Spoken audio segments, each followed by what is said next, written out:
Assalomu alaykum. Bugun geometriyadan ajoyib bir misol ko'ramiz. 3 ta aynalar mana shu shaklda urilgan, 3 ta nuqtada.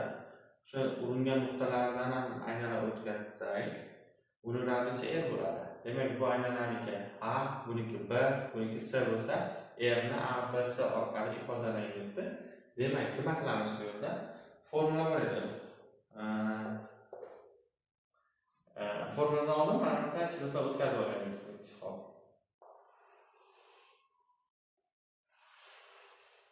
Ve üç burçak bo'ldi. Bu tomoni A, bu tomoni B, bu tomoni B, bu tomoni C, bu tomoni ham C, bu tomoni A.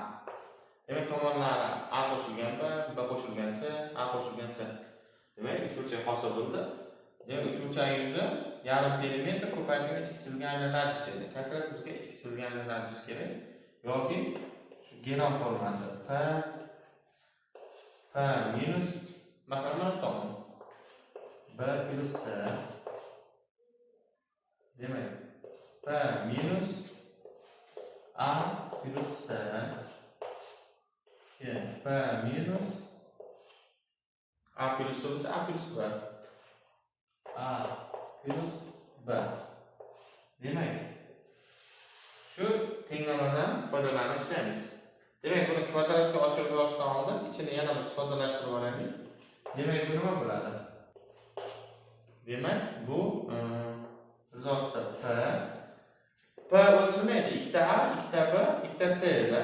Shundan B plus C ni ayirib tassak, B plus C ni ayirib tassak, yarim perimetrdan A plus B plus C dan B plus C ni ayirib tassak, böyle A qoladi. Demek A. Bu yerda esa B, bu yerda esa C qoladi.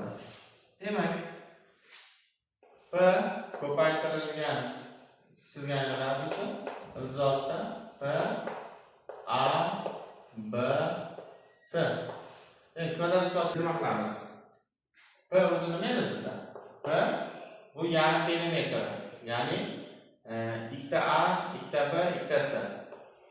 A plus B plus C shaklida keladi. Endi kvadratga oshirsak, P kvadrat R kvadrat teng bo'ladi P A B C.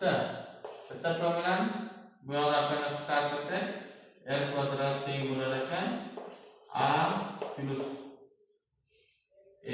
pastda A B C bo'lsa A plus B plus C bo'ladi. Demak, R'imiz teng bo'lar ekan rizosida A B C taqsim A qo'shilgan B qo'shilgan C bo'ladi. Mana shu